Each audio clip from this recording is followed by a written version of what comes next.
Welcome to Future Reimagined, recorded here at the Digital Greenhouse Podcast Studio. My name is Charlie Sinclair Stott, and in this podcast, I sit down with the innovators, futurists, and local forward thinkers who are shaping what comes next in Guernsey. Today, I am joined by Dan Wood, who is the co-founder of InSo, and we'll be talking about all things reimagined.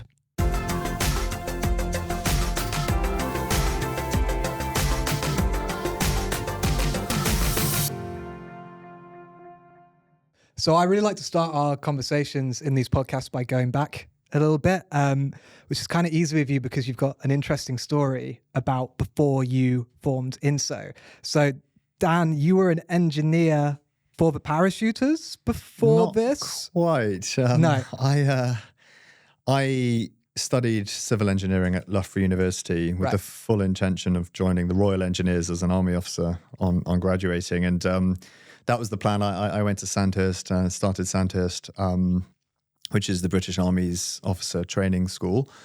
And I had the full intention of joining the Royal Engineers. Okay. And I was sponsored by them. And I turned up and I kind of fell in love with the parachute regiment, which I had a family connection. My dad was in the paras as well. And I very early on just kind of realized that if there was a regiment I wanted to join, it would be the parachute regiment. So I switched from the engineers and was fortunate enough to get a position in the paras and commissioned into a fantastic organization, which then led me to jumping out of planes as an army officer, which was an amazing career. Yeah, I loved it. It's amazing.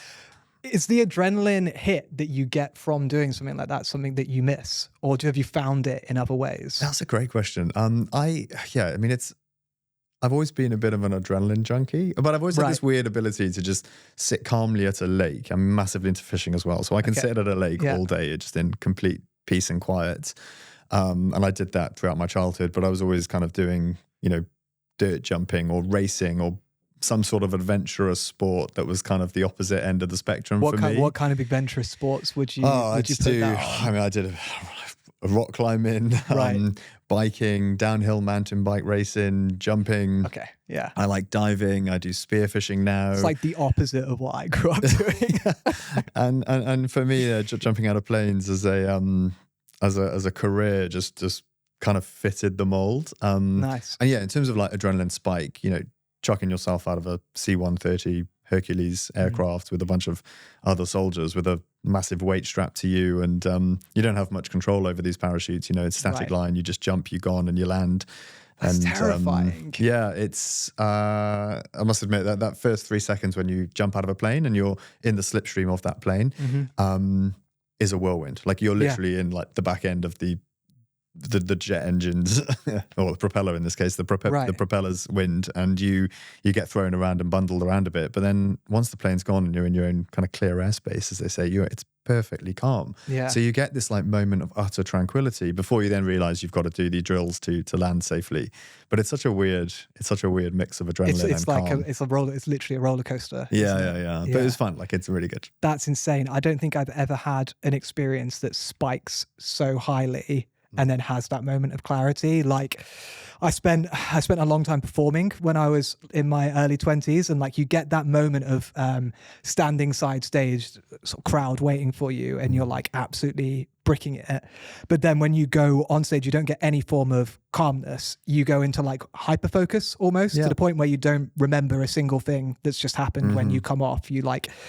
You kind of transition into this other being that's inside you, of this like character that exists, but it's not calm. Do you know what I mean? It's not serene. Yeah, I mean, I could liken it to this exact moment right now, right? Before we pressed record, we were talking, and you're a very confident guy. I'm confident. I host the podcast. You now host the podcast, and you can't help but feel nervous before. But soon as we're on, the microphone's on and we're recording, it's kind of game face, and you just do it, and then you very quickly ease into the situation you find yourself in. Do you get nervous before workshops?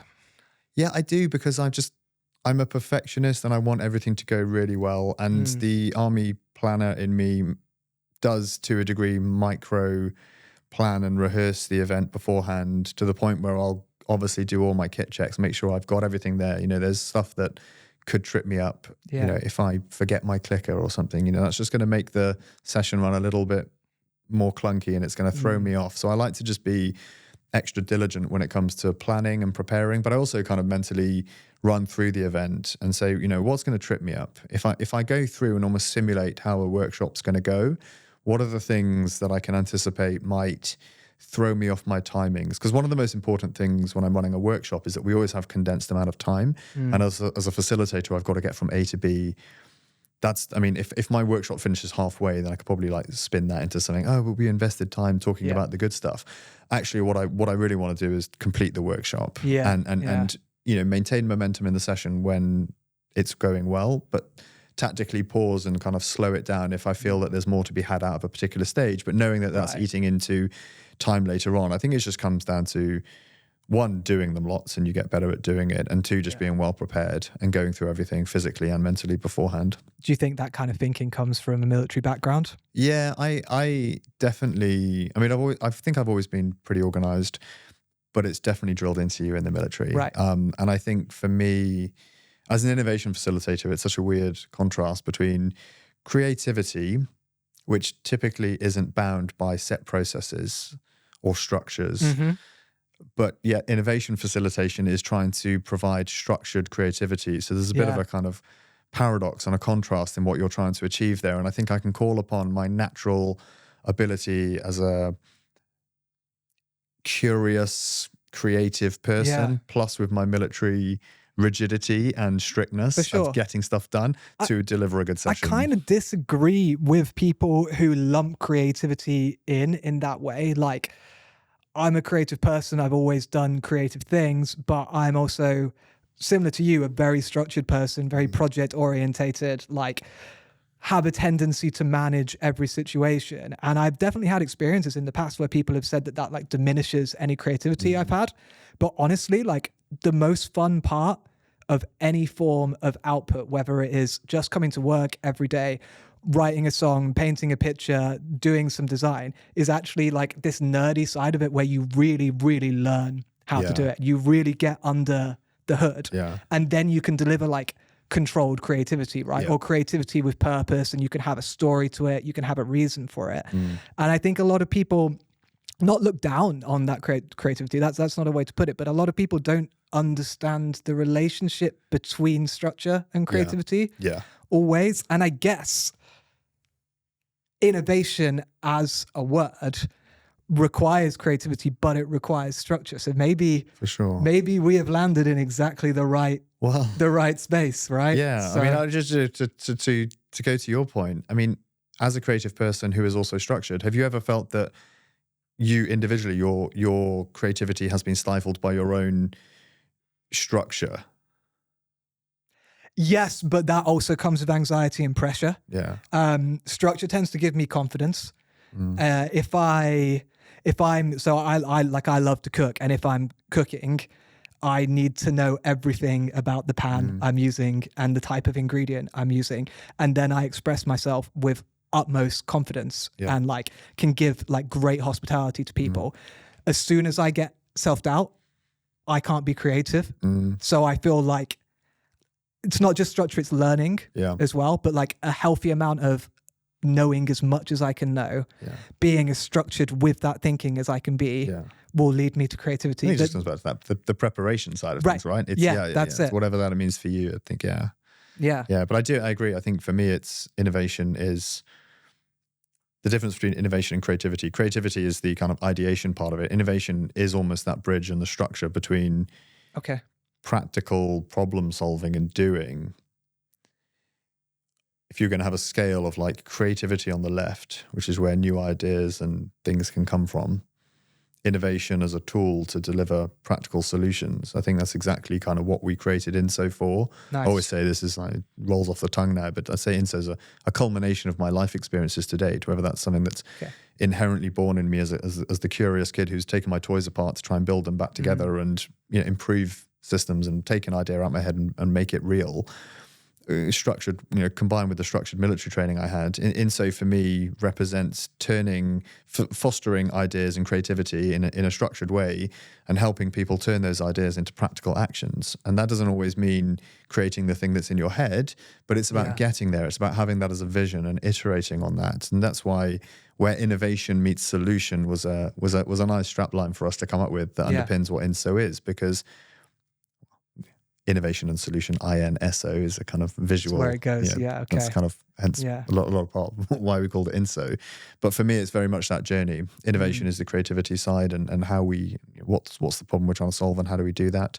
But the solution is us actually turning that idea into something that we're in action. That's interesting. So solutions, do you find when people are innovating or in the workshops, or even you're just having conversations with people, the solutions aren't always about newness? Like the problem can be new and the solution can be, like you've said to me multiple times, innovation isn't always about newness, right? Like sometimes the old ideas are the best ideas and we need to reframe them. Like where do you see yourself with that at the moment? I think it's really interesting. I love this concept because I'm so passionate about innovation, and I know it can be seen as a corporate buzzword, but for me, innovation, people always assume, not always, there are loads of people who know that you can innovate in the smallest, least expected areas, but I think most people associate innovation with kind of new, what's the new tool out there? What's the new toy? And that tends to be technology, just given, where we are in humanity's timeline. Tech has been the area for most innovation, certainly in our lifetimes. And with the rise of AI and things around the corner, such as quantum, these are all technical innovations that are having huge disruption on us. So naturally, people assume that innovation is just about technology and new things. But for me, I think innovation, and some of the best innovations we come across, are the ones that are found in the least expected areas, by kind of slowing down, pausing, analyzing the problem you're trying to solve, understanding what the pain points are and where the room for innovation is. Because where the biggest pains present the biggest opportunity for kind of quick win innovation. And it may be something as simple as changing the smallest little thing in your wording, or designing a very tactical question aimed at a specific group of people to validate an unknown or a learning assumption. And from that, it just opens the door for innovation. There was a really good case study when I studied, talking about there was a laser eye surgery competing in some city. It doesn't really matter what the city is, but let's say there's 10 laser eye surgeries all competing. I mean, they've all got largely the same product. They've all got the same technology. They all work off the latest tools. They've all got the best lasers. And so this company wanted to work out how they could be innovative. And so they did that. They analyzed where's the biggest pains in our customer's journey. And it was actually, it happened before they stepped into the building. It was in the parking. Okay, right. And so they said, actually, our biggest pain is parking. So we don't have to bother investing in the latest X3000 laser eye surgery because our competitors have all got the X2000. It's so practical when you put it in that way, isn't it? They found that their parking, if they could improve their parking a little bit, they would improve their overall experience. And what they did is they said, right, who parks the best in the world? So they looked at hotels, posh hotels, 5-star hotels with a concierge. When you drive up, someone takes your car off, does it for you, you don't even see it. And your car is waiting for you at the exact moment when you need to pick it up. There's zero stress about parking. So this laser eye surgery decided to introduce a 5-star hotel concierge service. And the user experience of they didn't have to change their product. They didn't have to change anything about what they did. All they had to say is that we sort your parking out for you. And they went through the roof. It's just an intensely practical solution though, isn't it? Which is like... And it's not reinvented. No. It's just looking elsewhere. Yeah. It's saying, we've got a laser eye surgery, which you could group to sort of a medical, how do we innovate in that space? And most people would jump to looking at, how do we innovate within medicine? But actually the solution came from hospitality or just concierge. Yeah. It's there for you. You just need to look for it. It's wild. Like, how do you think we can look wider though? Because I definitely get tunnel vision, especially at work. Like, you are consistently comparing yourself to places that are doing a similar thing and going, okay, well, they're doing X thing and making X amount of money and bringing out X amount of businesses and really succeeding. Like, how can we emulate that? Like, changing that thinking for me, firstly, would be super useful. But secondly, like, how do you even start? Yeah. Like, because there are so many industries. You talked about a laser eye surgery looking at concierge. Yeah. Okay, well, we're an innovation facilitator, much like you in a co-working space. We can't just look at concierge. How do you arrive at conclusions? Yeah, like I think that? so. That partly that's, my job as a facilitator is to prompt you to look elsewhere. My InSo is about collective intelligence. I always use this phrase, collective intelligence, and diversity of experience, background, culture, age. I just think like any variable of diversity that you can learn from, expose yourself to, spend time there, and be able to pull upon if you need it is super valuable. And like, I don't know, I look at what we've done with InSo. InSo for me was the innovation as a service, which is the workshops. That's not what we're here to talk about. I'm going to talk about innovation more generally, but to deliver that credibly for ourselves and our clients, the other part of InSo was building a network and community, which was comprised of as much diversity as possible, so that if I don't have an answer, or I'm in a kind of a bit of a dead end, or I can't see my own blind spots, I can call upon and just throw it out into the wild and see what happens. Another great tool, and again, don't want to go down the AI rabbit hole. I'm sure you're going to have plenty of people on the podcast talking about AI. Yeah, we're going to try not. We're going to try not to. I think we're going to try not to. But I sometimes take a problem, take out the specifics. So take the problem we're trying to solve, take out any specifics that would even anchor the AI, drop that prompt into an AI and say, this is a problem in its most generic form. Right. What sort of solutions might exist to this? And can you give me some historical examples of where that might have actually happened? Then AI is obviously going to scrape, and it may find, when I gave the example at the Innovation Summit the other day about the Dunker's radiation problem. Right. So again, it's a medical problem, tumor. The problem is you've got to destroy the tumor, but there's a ray that can do it, but at the intensity needed, it would destroy the healthy tissue around the tumor. How do you solve it? And the answer is to split the ray into weaker rays and converge them on the tumor so that the combined intensity destroys the tumor, but each kind of split ray is harmless to the healthy tissue. And the example goes on to give a military example where a general captures a fortress that's heavily surrounded by mines, that if a single force would hit a mine, it would detonate them, and the general solves the problem by splitting his force and converging on the fortress.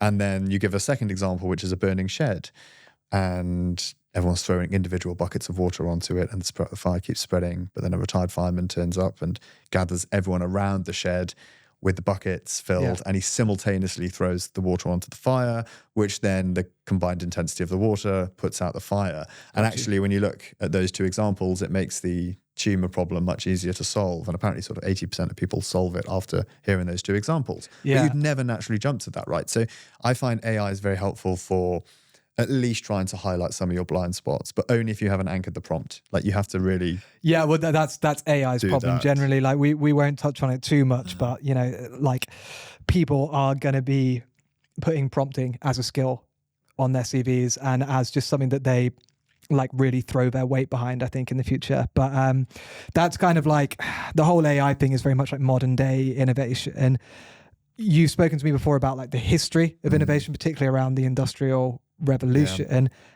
Do you think that's still relevant today? Like I can't remember the exact example, but you've talked about essentially replacing parts in a factory and just swapping things out. Yeah. How relevant is that to the way that companies are actually functioning now? Yeah, I mean, I think so. So for me, I mean, I think innovation is not something that's uniquely human. I think I'm very much a believer that innovation is kind of a force of nature, a bit like natural evolution. It's just it's just almost like innovation might be where we're going to just in a slightly condensed timeline, which comes on to a point I think you want to talk about later is kind of innovation, just human laziness, trying to get from A to B quicker. But I kind of say innovation is the lifeblood of growth and evolution, because I think for me, innovation is growth and innovation is evolution. It's an unstoppable force of nature, and it's something that you've just got to keep up with. And it's, everyone at their time, humanity at any given moment is feels like the most innovative kind of point of time. And I don't know whether that's true of, medieval farmers. Did they feel innovative? I don't know. Maybe. I don't think they stopped to consider it. Maybe they didn't stop to consider it. And there's definitely, a combination of new technologies that make it feel like you're living in a more innovative moment. Like right now feels like, the dawn of AI is it feels like you're at the, the next step or level of innovation potential. Yeah. But I definitely think innovation is it's a combination for me of three things really. One, it's people. Like innovation is about how people use the tools and things they've got. And tools isn't always technology. Good systems, and again, that does tend to lead to technology, but a system isn't always technology. A system could be a multiple system of any type. And I think leadership underpins both of those. So I think people feeling inspired and creative with good leaders who provide the environment for innovation to thrive, creativity to flourish, and most importantly, an attitude where people can experiment and feel safe failing and learning, but with a kind of scientific approach to it, underpinned by good systems and good teams. And if you've got those three things in place, I think innovation can really thrive. And so the example I use that kind of brings that back to life is the dawn of the Industrial Revolution, where factories became the norm, and the steam engine replaced the need for a water mill, which meant that factories could be located away from water for the first time. And then the steam engine became the norm. And then the electric motor replaced the steam engine, but people didn't quite know how to use that technology to start with. So they simply took a large steam engine and replaced it with an equally large motor. But because the wider factory had been built around the type of power that was generated and distributed by steam, it didn't quite work with the electric motors. And so even the factory owners that were innovative and kind of first adopter of, say, electric motors, they got it wrong because they couldn't see how to use and leverage the new technology. Now, the beauty of electric motors was that they could be scaled down, whilst the steam engine couldn't, because you needed a large central source of fuel to generate enough steam power to be distributed throughout the factory. So essentially, electric motors allowed the whole factory to be redesigned, and kind of the modern day line forming now, where each part of the manufacturing process was pushed along a little bit further by smaller electric motors. And once that was realized, the whole factory could be redesigned. And then that really that kind of leveled the playing field for, or set the standard for new factories. And then the next round of disruptive innovation, which was robotics, automation, could then kind of build on that. It just keeps going then, doesn't it? And I just kind of say, I don't want to use the AI word again, but I just wonder right now, like, how, in that example where the steam engine had its flaws and the electric motor did something similar, but also could be used in a different way, like, how could AI be used in that example? Like, are we just adding an AI chatbot or automating a process? But there's an irony to saying that, because the story is about plugging something directly into something else and it not working. And then we're basically saying, well, do we solve the AI thing of plugging it into this example? And like, gut feeling is, you're totally right. Like, we do need to look at other ways of using things. But I think what I'm trying to get at is that change has never looked the same twice, which is why it can be so hard for people to do it. And it's why there can be so much like fear around it. And I think like selling change and selling innovation is one of the hardest things for companies to do. Like if I was running I don't know, any business that sold to consumers, and I basically tell them you're going to get a better product, and I can prove that to them, they'll probably be behind it. The people who actually might not be behind it are the people who've been manufacturing that same product for however long they've been doing it. And they go, well, I like this product. I built this product. I came up with this. And then you've got some leader there saying, no, we're pivoting. We're changing. Like, innovation, undoubtedly the catalyst for like most great things in like modern civilization. But there's been a team of people who've communicated it so well to get it there. And I worry that we're not communicating innovation very well on like a wider global level right now. Like, there's a lot of fear about not just AI, but like general geopolitical state of the world. We are living in probably the most innovation heavy time that we've been in, yet rather than celebrating it, we do tend to jump to fear sometimes. Like, how can we help people combat that? And how can I help myself combat it and yourself combat it? Because like, it's impossible not to sometimes, isn't it? You know? No, I definitely think so. There's so much to unpick there. One is that I think one thing you mentioned that I'm a big believer on is, you can look at historical examples all you want, but ultimately as human beings, we are individuals and we're all living this existence for the first time on this planet. So someone can teach you a lesson over and over again, and you can read 10 books that say the same thing. But for me as a human, I'm an experiencer. So I'll probably need to make the mistake for it to really hit home. And we're all kind of going through this on a macro scale. And you can apply that to groups of people, organizations, nations. I just think we're all living this one existence, built on a historical fallacy to a degree that we can learn from the past. But every unique circumstance going forward is new. I mean, take COVID for example. I mean, loads of people are saying it's a cyclic thing, right? The the world is not linear. The world is cyclic, and it does tend to repeat itself. It's not the first pandemic, and it won't be the last, right? But it may be the only pandemic that plays out in your 80, 90, 100-year lifestyle, lifespan, sorry. And therefore it is unique for you. And actually, as an individual, is it really relevant what happened in previous pandemics or future pandemics? But this organization is trying to learn and evolve and kind of stay innovative as a whole, irrespective of the individual parts that make up that system.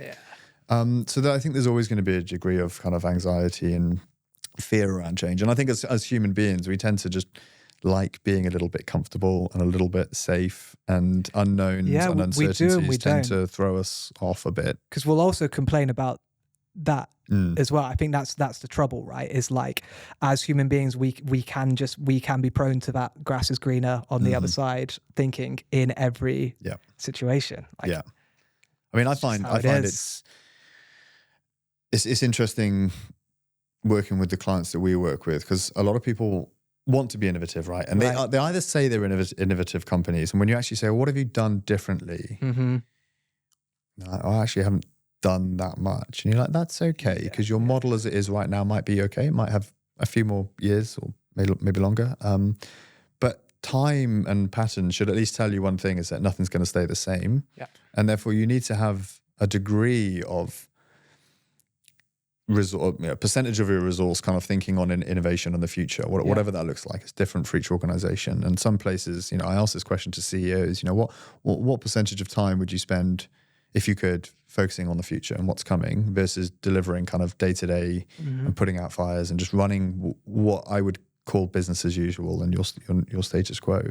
And most people say sort of like, I would love to spend 80% of my time thinking about the future, because today should be running smoothly, because that should be built up on everything that we've done and all the lessons we've learned, and it's just ticking over nicely. But in reality, most people are just utterly caught in the day-to-day, and they don't know what's happening tomorrow, let alone, and obviously there's a degree of, again, circumstance and unknowns, things change, and, we have to respond to that. But I think it's important for people to just have these conversations. And I think one way we can familiarize ourselves with it, and this comes back to my military training, is just repetitions and practice and simulate environments. Where human beings are creatures of patterns and habits. And in the military, we had a phrase where train hard, fight easy. And you're training in peacetime, but making it as hard as you can, simulating that chaos of war, so that when you're actually in that chaos of war and the battle, and actually, because you're training so hard, it feels second easier. nature. You're it's kind like of muscle memory, it's isn't muscle it? memory, Yeah, And I get that. And I think whilst people go to the gym to do muscle memory on their bodies, I think we're starting to see a difference in terms of understanding how we can be fitter mentally. And so, going to therapy shouldn't be seen as a reactive thing to a problem. I think, like, in the same way going to the gym, you're just you're not training for anything per se, you're just being fit and healthy. I think you should apply that same level of care to your brain and your mental state.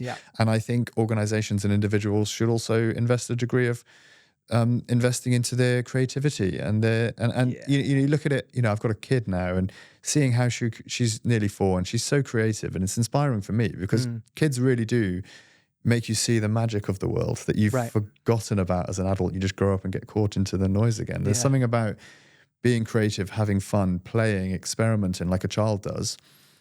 Discovery almost. Discovery, well, and you can rediscover things. And I think creativity and confidence in change and innovation will thrive in organizations if they set the conditions for people to have a little bit of space to do that. To discover.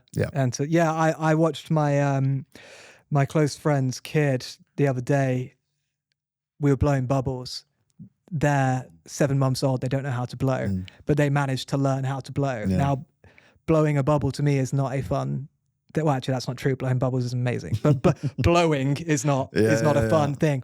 This kid was mind blown by that. And like, I think if I could come to work every day and have a moment where I'm like, well, actually, do you know what? It's happened here. I'm not a designer.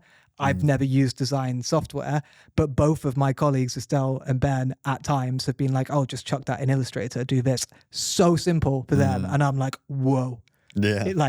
A layer disappeared. That's insane. And actually, that is when so much good work then happens next to me. It doesn't happen in the design. I'm not a designer. I then leave that moment though, and I'm in that mindset of just like, wow, anything's possible. Do you know what I mean? Like, and this is why I just think, you know, we're losing that. Well, not losing it actually, but we just need to celebrate it more. Yeah, we just need time for it, because I think if you know, there's got to be a degree of kind of authenticity, and you know, those sort of moments can't be manufactured. Like you can't just say, you know, Charlie, go and sit on Estelle's, you know, desk and go and get inspired, because that's just not going to happen. No. But certainly if you create an environment where you are cross-pollinating experiences and just allowing people to go and learn from each other and just see what each other do and just probe and be inquisitive and ask why, I think a lot of inspiration can come from those little moments. And that, for me, again, perfect example of smallest room for innovation. A disproportionately effective change in an organization could just be creating half an hour a day when people go and sit on someone else's shoulder. Yeah. And just go and talk. Yeah.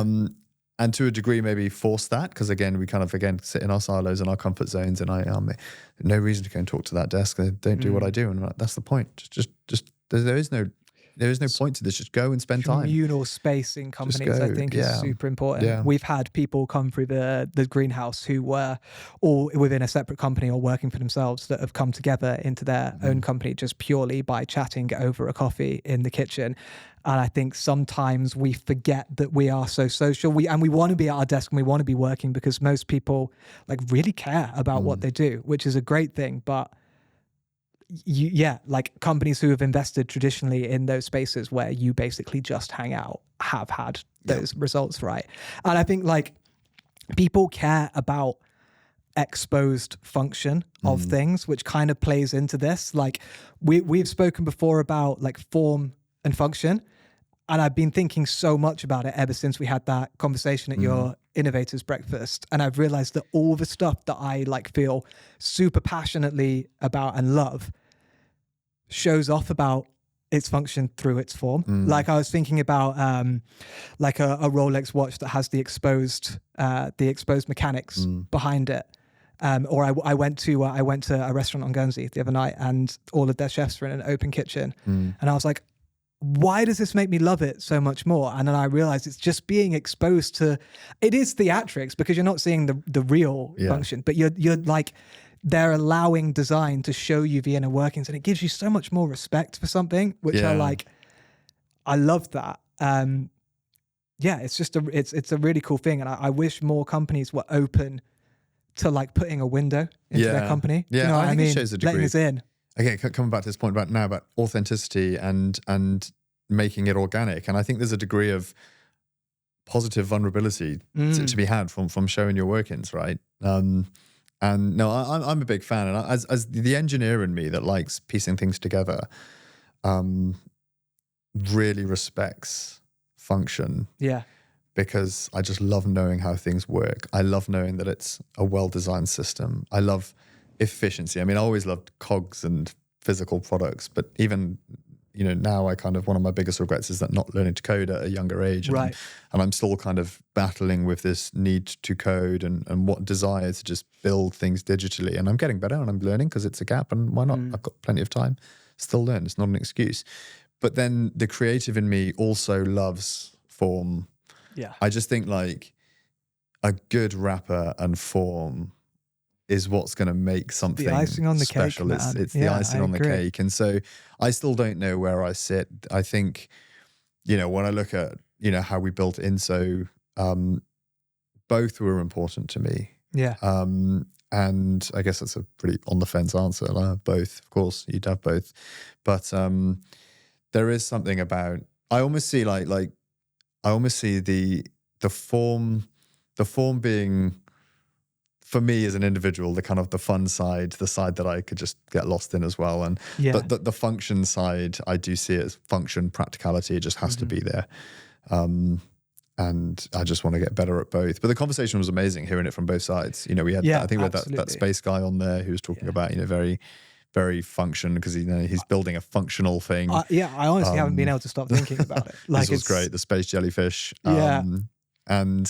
But then I look at the, you know, the videos of like, you know, Steve Jobs back in the day kind of slamming Microsoft, saying, oh, their products are great, but they're ugly and horrible. There's no soul in them. Yeah, but when he says there's no soul, I would, it's not true, but he would make me agree in that sense. Like, I think the more you care about, well, it's the same with a human, right? If I see you walking towards me, you're a well put together, well dressed guy with good ideas, I'm probably quite likely to listen to your good ideas over somebody who I felt didn't take care of themselves. Yeah. And I'm not saying that that's like a good trait or that's right in me, but I know that I respond the same way to products. I will listen to your practical side and your function side more if you've sold me essentially on the idea that you weren't lazy with how you presented it to me. Because I think the details matter. They really do. The details matter irrespective of whether that detail sits on the form or function side. That's Maybe so true. that's like Yeah, just that's a better so way true. to put it. Yeah. And I think, I've got an eye for detail, whether that's a typo or a subtle spacing difference on something. And it can be a bit of a curse because you can creep into maybe come back to the point earlier you made about, creativity versus process. And, I'd like to challenge you or get your thoughts on perfection. Like, and at what point do you just go with something, even knowing, even like some people might not even see that it's half baked, but if you're a perfectionist and you're very process driven and you know that actually this isn't done, at what point does that stifle you from going live with something for say? And like for me, I've had to learn to kind of hold that back and just be comfortable with letting things out, not half baked, but maybe not as polished as it could be because it's just a sunk cost fallacy and I'm kind of going down this chasing perfection route and it's going to have disproportionate return if I spend an extra 5 hours on something. I've ruined things in my life because of that, and I think I've learned from that. If that sort of answers it? Like, I went through a stage in my sort of earlier life of wanting to just be the best. That was like my whole thing. I was like, I'm gonna be the best, and I bogged myself down into it to the point where I couldn't be the best because I wasn't doing anything. I was just thinking about everything and overthinking everything. I think I slowly learned to give myself a date, to be honest, and be like, look, what I have, this is the due date, and I'm going to work as hard as I can to get this due date. And when I get there, I have to roll with what I've got, because I trust my own skills enough now to go, I will get there. Yeah. Like, I will get to something that most people are going to go, yeah, that's great. Yeah. I'm happy with that.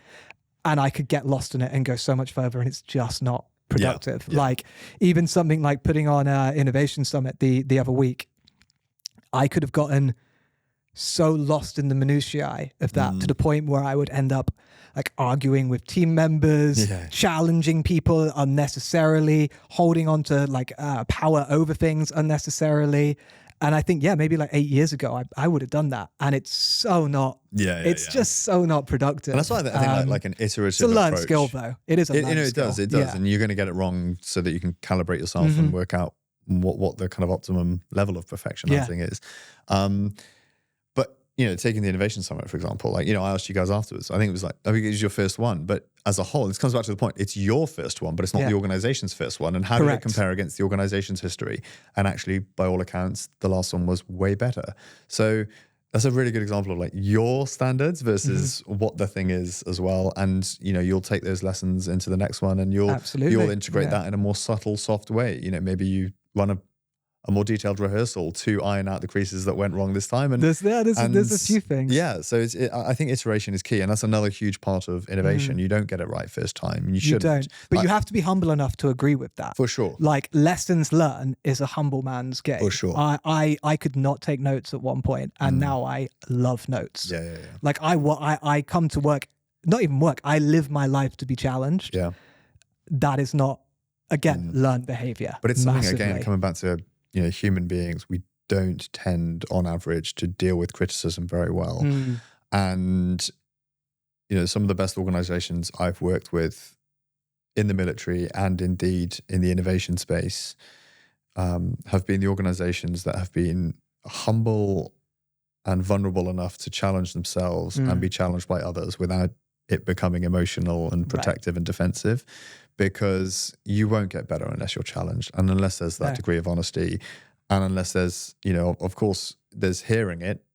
But again, it comes back to action, right? If someone tells you you're this or that, and you don't do anything about it, well, fine. Your option may be that I've just chosen to own it, but at least you've acknowledged it and given it some thought. But I wrote this article recently on this fallacy of perfection, because I've definitely gone down the build trap and just gone and hunted perfection and spent hours working on the smallest parts of a wider system that actually there were much bigger fish to fry. I just didn't want to tackle them. I chose to do the stuff that I cared about. It's the passion. It's the creative. Like, I wanted to just nail these little bits. And actually, some of the stuff I looked into, where companies just went, or products were launched with known faults, that actually became core features of their products. So there's a really couple of interesting examples. I see what you mean. So there's the Angostura bitters, if I'm pronouncing that, for the cocktails.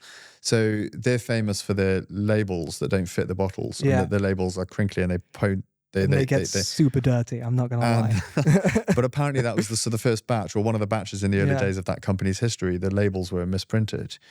And they were printed onto the bottles, and then only when they were checked afterwards, they said, well, the labels don't fit. And a lot of people would say, right, scrap that. That's a dud batch, get rid of 100% I would have And done. actually, they decided, go for it, and that became their most memorable feature, and they actually chose that then. Wild. That flaw became an active decision to keep it.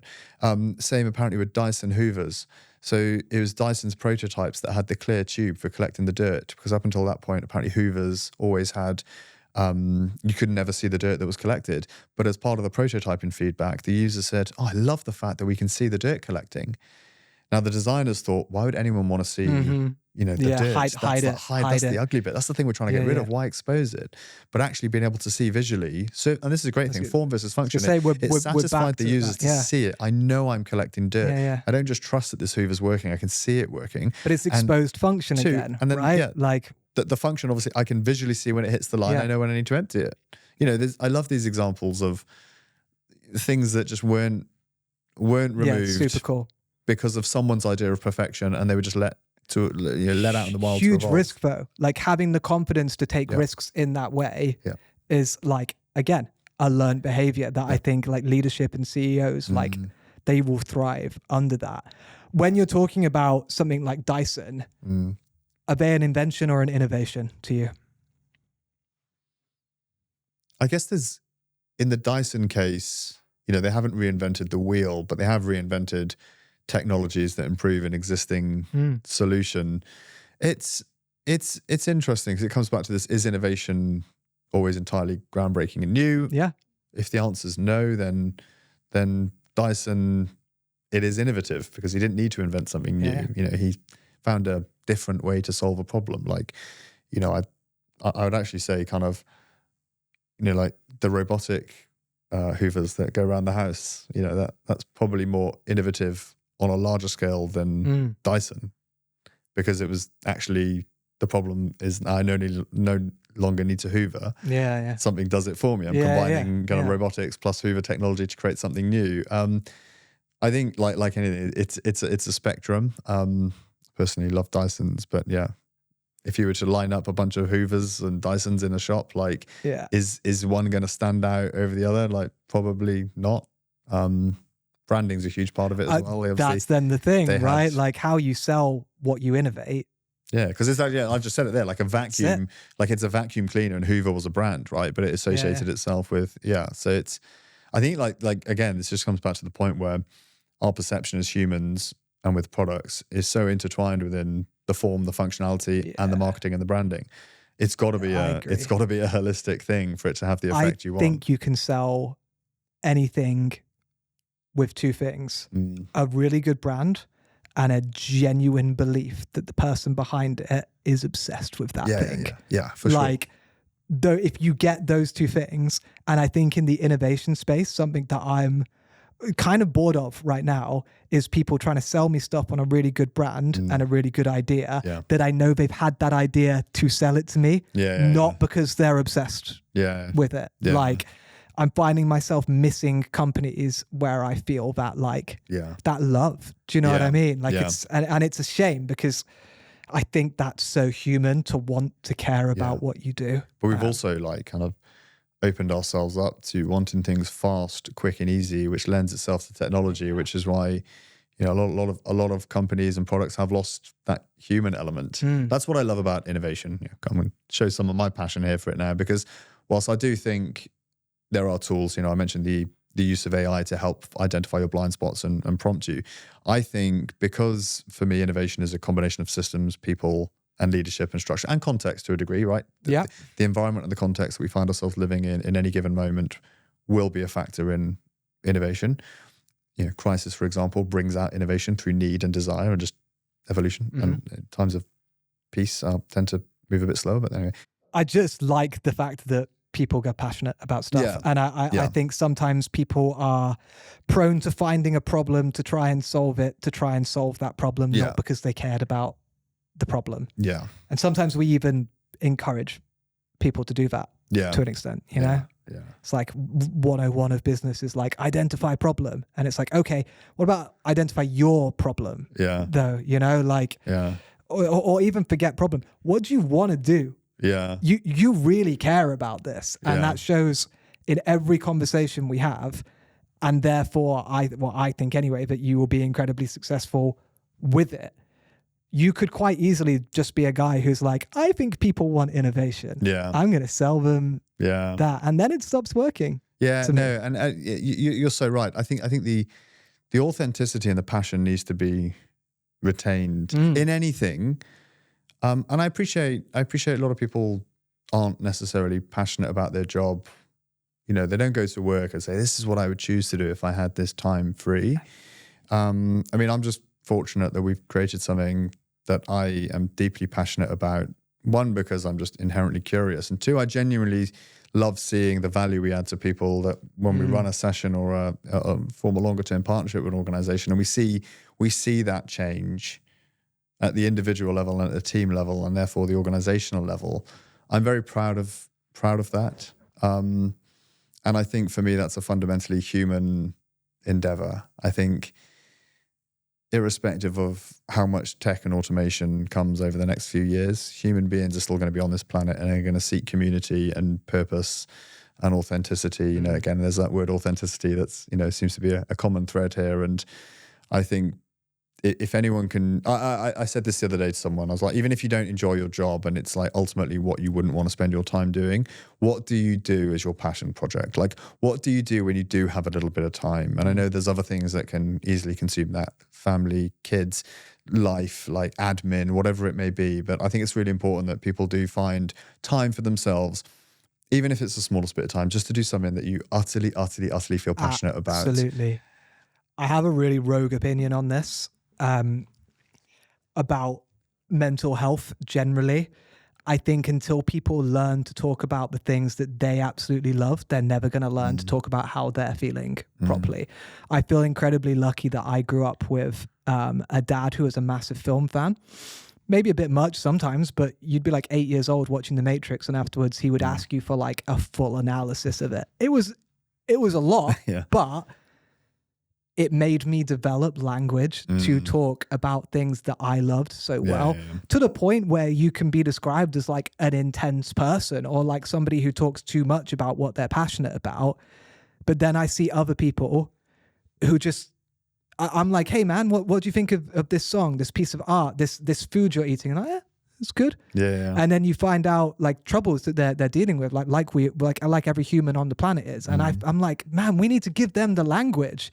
And I feel like that starts with teaching people how to talk about what they love, not what they're sad about first, if that makes any sense. And leading by example, doing it. Right. Yeah. So I'm going to ask you a quick, what do you love? I mean, you can give it back to me afterwards, but like, what do you love? Like, I love food and drink to like a silly degree. And I love hospitality. Like the idea of people taking care of people being so important to them that they open restaurants and do sweat about the detail. And every dish is meant to make you feel something. Every cocktail is meant to make you feel something. That level of taking care of people, I love it. Like, I just think to dedicate your life to that. And again, it's so personal because the next person might be like, I don't think that's that cool. But to me, that is the coolest. Like, that's the coolest thing. I think it's so sick. What about you? So I got two answers that come to mind. And one is kind of me personally. I love tinkering. I love building things with my hands. I love taking an idea that I have in my head, and when these fleeting moments of an idea come into my head and I need to scramble around for a notepad and pen, Got you. sketch it down. But I can't stop there. If it's, I have to go and build it. And I don't mind. I go and buy bits and tools and bits of material, and I'll just try it because I love bringing an idea out of my head and into reality. And most projects stop there. These are passion projects. I built fishing gizmos and products, and I built a spear gun for fishing and stuff like that. I just love, I love that moment when I can take an idea and make it reality. You're quite a kinetic person, I guess, aren't you? Yeah. Like even your workshops are like doing. I like, like and I like to lead by example and make people feel comfortable with doing things and trying new things. And then the other thing that I feel like deeply passionate about is, I became a father 3.5 years ago, and I can honestly say it's a love for someone, something else that I've, like an intense love that I've never felt before like it. And it has changed me as a man, and it has changed me and my approach to life. That combined with losing my father the same year as having a baby, for me, it was such a weird dual experience. On the one hand, of losing something that I love very much, and on the other hand, gaining this thing that took the amount of love in my life to at a higher level that it was in before. Such a weird kind of contrast for me. But those two things, I think, I feel very passionately about. That's super cool. Yeah, I think that's a good time to drift into a game. Okay. So whenever someone does a podcast with me, again, practice what you preach. We're going to try and innovate something on the spot and spitball it. So when I was with Jack, he did a backpack. It was like a solar powered mushroom device backpack thing, trying to completely rethink it. So we're going to go a little bit bigger picture for you than something that is just a product, because you are, your whole thing is about conceptual thinking and innovation. So I would like you to reimagine the 9 till 5. Okay. Well, like go as far as you want. Okay, like right, literally, okay. I'm like just gonna talk out loud here. Please. There may be no structure to this, right? Okay. But one on the factory example, the creation of factories meant the 9 to 5 was born into existence because those factories needed people, and the factories needed to operate, and you were, kind of staffing the factory from 9 to 5, and then all other industries kind of followed that model. So it was born out of that. I think the 9 to 5 for me is such a weird constraint that we've created as a species. It's so against 100% agree. It's so against the way we're wired and where we've come from, and it's against how any other species operates on the planet. And especially in a globalized world where we connect to and speak to people in different time zones, it's a strange concept for me still. But I understand why most businesses still do it, because it's the norm and it takes a lot to change. So if I were going to redesign it, I would come up with a way that allowed people to be inspired and want to work. I'm not saying that they're going to choose to work. We've covered that point already, right? Appreciate that, not everyone wants to go to work and they're super passionate about what they do, but everyone agrees that they need to for money or whatever it may be for them. So let's assume that the motivational side of what you're doing and why you're doing it is just there because we need to earn money. But there are times when you feel that you might be a little bit more energized to do that. And I would encourage ways for organizations to allow people to maximize those peaks and troughs of energy, enthusiasm, creativity, practicality. And again, COVID kind of dragged a lot of this out, right? Where, it did, massively. Some people said, I love working from home. Some people say, I can't stand it because I miss people. And I think, one of the conversations I persistently have in innovation and since COVID is working environments, because the environment is so conducive to productivity and creativity. How do you create an environment where managers feel comfortable letting people go? They don't need to micromanage what they're doing. I think AI is a great way of automating a lot of the noise that is the stuff that people don't like, which in theory should allow them to focus more on the stuff that develops them and their passions. Don't know whether that will be the case, or do we just fill the space that AI gives us with more work? I hope that's not the case. But I would invent a tool that allowed people to monitor their ability to work. And it would just say like, you're feeling pretty good right now. Here's a product that's actually well suited to your energy levels right now. Yeah. And, just do half an hour, and it would start to know when you're switching off, and it would just say, just stop, almost like having like a really good friend or someone at work, your colleague, just saying like, let's just switch to something different. Let's be productive for the environment and the set of emotions and feelings and energy levels that we've got at any given moment. Super. And that would allow you to kind of maximize your productivity, but also just respond to how you're feeling and not have to fight that. Because I think there's nothing worse than when you're kind of forced to do something. It's just, you're not feeling it. It's not beneficial for anyone. It's not productive. But I appreciate that's pretty difficult to achieve. Yeah, but it's a good point, because companies currently pay for time, not output. And that can be a really problematic thing. Like, what we need to boost in a company or to boost the world is better output. We don't need people doing things for more time. That might be what it takes some people, and it will be right for them. But like finding that system where it's like, actually, we have a set goal that we need to get to, and we need to work there through output, not through, well, you sat at your screen doom scrolling for 2 hours because you were bummed out. But then I'm going to challenge myself as well. Like, do I really want something that's plugged into my, for my product to work there? Something would need to be monitoring your emotions and your energy levels 24/7, plus your kind of diary and your task list. And then at what point you just outsource that emotion and that thinking, and it does everything for you. So I don't know. I mean, it's such a hard one.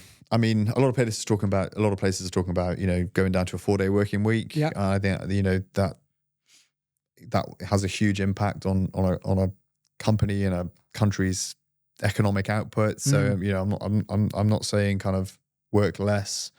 I think people just need to work more efficiently. Absolutely. And be more tailored. Oh, you got me thinking now, how could that work as a product? But then again, I'm trying to jump to my everything I say in workshops is don't jump straight to the solution, analyze the problem. So I think in spirit of how I would run a session, I would spend a lot more time, me and you, and if we had more people in the room, really analyzing what the pains are of a 9 to 5, what the positives are of a 9 to 5, and trying to really understand where those room for innovation is. Because I don't think the solution is to jump straight to tech kind of monitoring and telling you what to do. But I don't know what that solution could be. What's a more human-centric approach to this? I think as a spitboard product, that's very interesting though. Like, I'm trying to think, like, coming back to diving. Sorry, my diving analogy, where you have a buddy.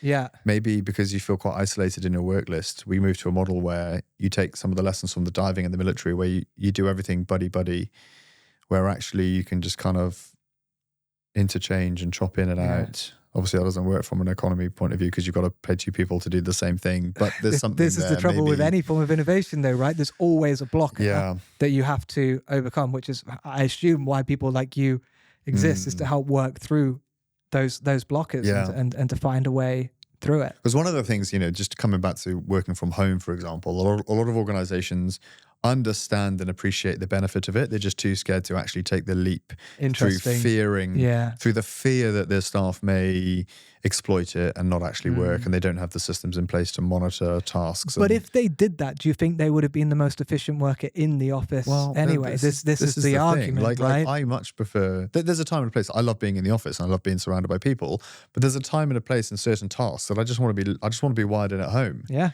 And in Guernsey, you don't have the big commute and all that sort of stuff, but I can absolutely see how, you took 2.5 hours out of a stressful commute for me, that might be hugely beneficial to my life and my physical and mental well-being, which would in turn, even if I was at work 2 hours less, then the productivity would rise. There are some people that might love and zone in on that 2.5 hour commute and actually have some of the most inspired ideas when they're just sat on the tube in London holding on to a barrier. Yeah, there's a form of meditation for some people there, isn't it? It's the time where your brain is doing something so mundane that it's allowed the space to wonder. Like, I don't know about you, but for me, like, water for me has been one of my biggest catalysts for creativity and new ideas. Yeah.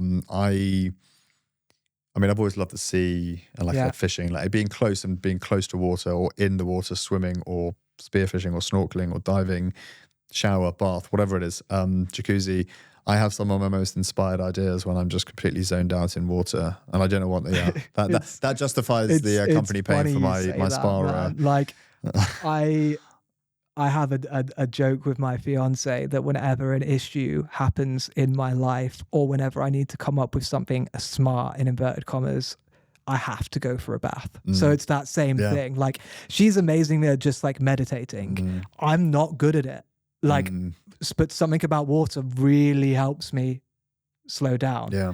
Like, yeah, I totally get it. I don't know what it is, but that is, I honestly think that's the only time where like the overstimulation like starts to calm down and like clarity happens, and I like hyperfixate, but in a good way, on something and just go deep into it. And like, I'm not going to pick up my phone because I don't want to drop it in the water. Like, that really helps. It's giving ourselves that time to think is definitely like a huge thing that I'm sort of mourning at the moment. Have you seen like the light phone? No, thing? what's that? It's essentially a dumb phone. It's like it's an innovation going back. Yes, I have. But like respecting that we as a society are now so reliant on certain technology, maps, notes, cameras, all and of that. It's a great way to change, because I think one of the best books I read last year was Atomic Habits by James Clear, which talks about these 1% incremental improvements to get where you want to be. Making, for things that you want to do that you haven't done, make it as easy. Remove the barriers to the thing you're trying to do. But equally, if there's something you want to get rid of, increase the number of barriers there. So in that case, you know, the fact that you're addicted to TikTok or any other social platform, have a phone that doesn't support the app. I mean, that is a physical barrier. If you want to go on TikTok, you've got to go and find an alternate. And because humans are inherently lazy and just don't want to do unnecessary steps, it's a preservation of energy. It's not a bad thing. It's something that we've evolved to do. Your habits will change very, very quickly if you introduce a few simple barriers. So I can understand why people are doing that and opt into kind of disconnect from. I'm super from tempted. that. Like I never got TikTok, and I'm so happy about that. I think if I'd have got TikTok, like, I'm the exact person who would now just be like, I love TikTok. Yeah. Like, but you don't miss what you've never known. Yeah. Right. So like, I'm pretty.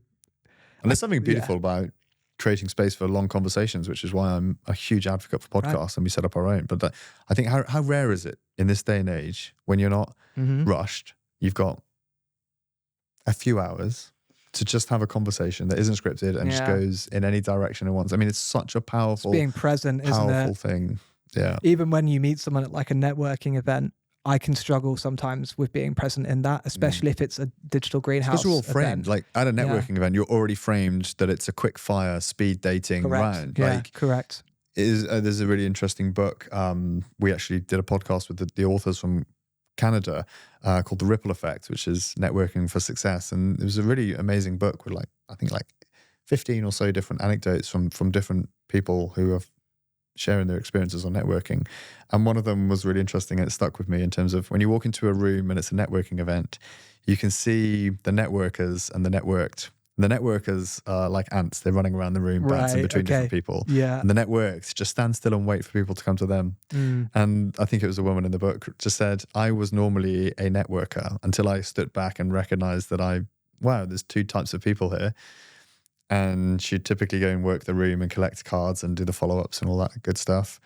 And then she said, I made a conscious decision to go to the next meeting and just stand still and look important. And she confident move, though, isn't it? She said, I made loads more connections doing that, because all of a sudden I became a networked and people were like, ooh, who's this interesting person? Yeah. There's just I find it, again, cool. Human things. But one thing I think we wanted to discuss was innovation as is it just a kind of hack for getting from A to B quicker in a faster way? And but also, is that a positive? Because it might be. You've just said like humans are lazy to preserve something very natural. Is that a good thing? I don't know. I had this, I think it was on one of our innovators breakfasts with InSo, and someone said something, and I kind of just realized, like, it's this whole game. If you zoom right out, is innovation just like another quick hack to get what we want? I saw that happen in your eyes. I And it saw was like the like, existential doubt for a second creep in. Are we just facilitating and supporting this thing? Or we should all just be encouraging to slow down and actually just not innovate and go with the phone, like you just said. Yeah, but that is also innovating. Like going with the phone, right? Like going with the phone is innovating because it's a change. I loved these thought pieces because I think there's, one thing, again, history has told us that there have been good innovations and there have been bad innovations. And of course, good and bad is relative to the time frame, the context. It's never as simple as that. Social media initially was seen as good because it allowed you to connect with people from around the world and maintain relationships. But then obviously that spiraled into something bigger, and whether it was by design or not, I think it's just snowballed into something else that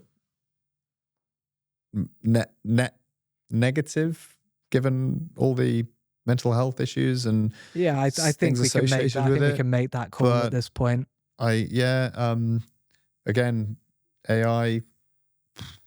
Where's that going to be? Oh, there was a really interesting, I can't remember who said it now, but someone was talking about the mental health issues that arose out of doom scrolling and social media and all the pressures that are associated with that. Or at least that was out in the public for people to see. You've got these kind of AI bots now where people are pouring themselves into a black box, which isn't accessible to anyone. So how do you what does AI mental health for the individual user look like? That's a fascinating subject. They're starting to track that, though. I think it was an MET study that's just come out that basically said that people are using like 25% less brain function when they studied their usage of ChatGPT. And I get it, because when you're at work and someone says, I need quick newsletter copy, and it's about something you don't really understand and maybe aren't that engaged with, you're not going to use that, which is why having stuff that you care about is going to be so important. For sure. Because that's where we're going to use unearthing our it now. brains. Yeah. That's now, if I go home and I write like an essay on a film because I wanted to, that's where I'm going to use that power that I would have had to use at work previously. And the truth is, like, I don't want to beat around the bush. I'm just not going to use that at work in the same way because we work with a tiny little team. So you're being pulled in a million directions, which means that I use ChatGPT as a crutch because it can speed me up to be somewhere else. But I have to mitigate that risk now, early. Because otherwise, 2 years later. Well, it comes back to my solution for the 9 to 5. You've just got someone literally just over your shoulder just telling you what to do. And then you don't even think twice about it. You just blindly trust it. Navigation's a big one with humans. I mean, we obviously, at some point as a species on this planet without technology, we had to learn how to navigate. We had to migrate to warmer climates, and we had to avoid certain areas and dangers and blah, blah, blah, blah, blah. And, extrapolate that to, the rise of GPS. I remember as a kid, my parents had a map in the car. It was an AA road map. You had to know where you were going. I mean, I can't even imagine how you get from, if someone says, no, I'll just come to my address, drop me a live location or a pin or even just an address. You just bang it into your phone. I mean, easy. And it just completely negates the need to learn how to navigate. And in the military, it was the same, right? You've got a GPS that can tell you where to go, but actually, what if you don't have batteries for that? You need to be able to navigate with a map and compass, and then you could even take that further. At some point, it would have been important to retain that skill, right? Like when TomToms were first becoming a thing, my parents just couldn't use the TomTom. They didn't get how it worked, and they would say things like, "Oh, but we need to not know how it works. We need to stay map reading, otherwise we're going to lose it." And that was a big pain point. And at that point, was losing maps. 25 years later, they probably can't even remember that they were worried about that. So the things that we worry about now, we'll probably why were we so worried about that? Change was fine. We lost that skill, but we gained new ones, and that, I guess that's that is innovation and change, is that stuff will get lost with it. And I think I'm saying this on the spot, we tend to be negative about that. Maybe we need to celebrate progress and accept loss within progress. And look for the opportunities. You just sparked an idea in my head for a workshop where you can almost track those changes throughout your life. Like what was normal 10 years ago that we very easily forget? Like you said, what did I care about? What were the pains in my life 10 years ago that aren't now? You almost can't see, obviously we can't see what the future is, but even being aware to the fact that this is going to happen again and again and again is starting to put those reps in about what's coming and what's changing, but looking for the positives, the whole AI thing. Okay, fine. If that is an inevitability and it's going to happen to a degree, whether or not that affects me as an individual as much as it does someone else, assuming that I'm going to have a percentage of my time to reinvest into something that I'm genuinely passionate about, what are the look forwards there? Okay, how do I frame that? How do I start preparing for that? And in doing so, you might then just start doing the thing that you think you're going to do. I don't know. I think there's definitely something to unpack there for sure. Yeah. From a psychological point of view in terms of change management, change anticipation, and dealing with change. Does being a dad help you deal with change or make you more fearsome of it?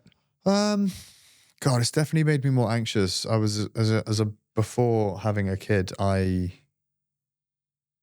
my appetite for risk was a lot higher than it is now. And I have different anxieties, not about me. I definitely care about myself more in order to preserve myself for the benefit of my family. That matters more now.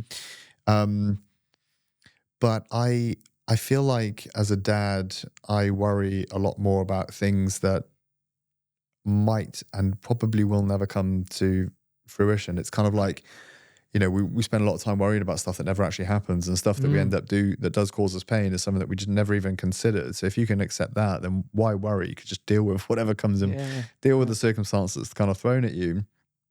But I can't get it out of my head that I just have these horrible dreams about my kid being bullied and what would I do and how am I going to deal with it? And I just don't want to see her suffer in any way, but also know that there's a real world out. I don't want to shield her too much. There's a real world out there. She needs to be. Me and my wife were talking about this.